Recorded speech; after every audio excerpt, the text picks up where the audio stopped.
Here's what I don't understand about Bitcoin and I guess never will. As he says, maybe I'm just out of the loop, but have you noticed that people seem to have given up on the idea of cryptocurrency being something other than a speculative bet? Like, wasn't there a push 5 to 10 years ago to get it widely accepted as an actual currency you could exchange? And yeah, I remember going to restaurants several years ago and they would have a sticker on the window boasting that they would accept Bitcoin. I remember seeing a Bitcoin ATM in the wild. But it has been a very long time since I've heard anybody talking about trying to get businesses to accept Bitcoin as a currency. Because since that time, the value of it has gone up tenfold. So why in the world would you ever buy something with it? He says he has not heard anyone talk about businesses accepting Bitcoin anymore. With respect, he is not paying attention. Countries like El Salvador made Bitcoin legal tender, and people there use it every day for food, groceries, coffee, and everything else. You can walk into stores, scan a lightning QR code, and pay instantly. There is real adoption on the ground. And outside of El Salvador, look at where people need Bitcoin the most. In places with weak currencies, corruption, or broken banking systems, Bitcoin is used directly as money. Joe Nakamoto filmed a video in Kibera, Africa's largest slum, and you can watch regular people buying food with Bitcoin. In the clip, he literally orders chips, pays with Bitcoin, and the vendor accepts it with no hesitation. When your local currency fails, you use what works.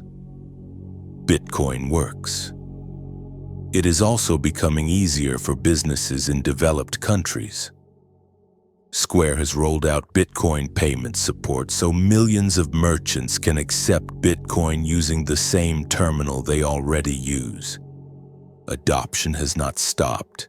People like him simply stopped noticing. He then argues that nobody wants to spend Bitcoin because it keeps going up in value. But that is exactly how sound money behaves. People save the hard money and spend the soft money. This is how humanity functioned under the gold standard. You did not bring gold coins to the supermarket. You saved in gold and spent the weaker currency. Today, people save in Bitcoin and spend fiat. There is nothing irrational about that. It is simply rational economic behavior. When people try to get me to invest in Bitcoin, they tell the story of the infamous Bitcoin pizza, where 15 years ago, a guy paid 10,000 Bitcoin for 2 pizzas, where if he had kept those coins, today they would be worth $1.1 billion. They act like the moral of the story is, see, Bitcoin was the future, he should have known. But the real moral of the story is, you would be crazy to ever actually use your Bitcoin to buy something. It would be nuts to use your coins to buy a car or some furniture knowing that they're going to be worth twice as much next year. And the people who are super into crypto, all they talk about is you need to hold. If anything, you need to be buying more, buy and hold. It will always go up. And it has gone up. Lots of people have become rich, but the money you invested wasn't used to build anything or make anything or hire anybody. If you got rich off of crypto, when you cashed out, the money you took was just from other people that bought crypto. Like you're all just trading the same pool of money back and forth. The biggest misunderstanding is that Bitcoin is not crypto. People group them together because they both can exist on blockchains, but they are completely different categories. Crypto is thousands of tokens with founders, teams, insiders, and pump and dumps. Bitcoin has none of that. No CEO, no company, no pre-mine, no insiders. Bitcoin is a decentralized, neutral monetary protocol. Crypto is a casino. Bitcoin is money. Comparing them is like comparing gold to shiny toys. He says Bitcoin does not build anything and that profits come only from other people buying in. But money itself does not build things. The dollar does not build houses. The yen does not build factories. Money is a coordination tool. Bitcoin provides a savings technology, a global settlement network, censorship resistance, and a neutral monetary base layer for the world. That is infrastructure. The internet did not hire anyone either, yet everything is built on top of it. Bitcoin mining also creates real jobs. It stabilizes energy grids, monetizes wasted energy, encourages renewable expansion, and attracts foreign investment.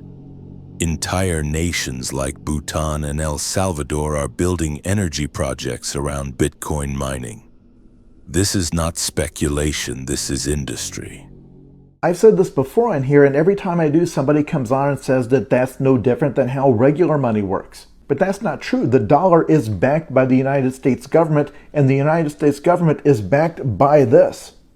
But also the whole point of the dollar is that you don't want it to become deflationary. You don't want the value of a dollar to rapidly fluctuate from day to day in either direction. And if your goal was to replace money with crypto, then you would be rooting against its value changing from day to day like this. But the people who are investing don't take that view. They want to get rich by having done nothing at all, just by buying crypto and then sitting back and waiting for it to go up. He also says the dollar is backed by the US government, as if that makes it superior. But what has that backing achieved? Look at the chart from 1920 to 2020. $25 back then buys what $1 buys now. That is what the dollar being backed by a government means in practice. It means guaranteed loss. It means your time and labor lose value every year. And why? Because the central bank can print infinite dollars. When they print money, you become poorer. The value of your savings melts. And that is not even the worst part. Because they can print unlimited money, they can also fund unlimited war. They can finance bombs, invasions, and conflicts in countries you have never even heard of. That is what a money printer allows. When governments can print at will, they do not need your support for war. They can fund destruction with debt and inflation instead of taxes. So the dollar being backed by a government is not a benefit, it is a warning label. Bitcoin is the opposite. Nobody can print more. Nobody can finance war by diluting your savings.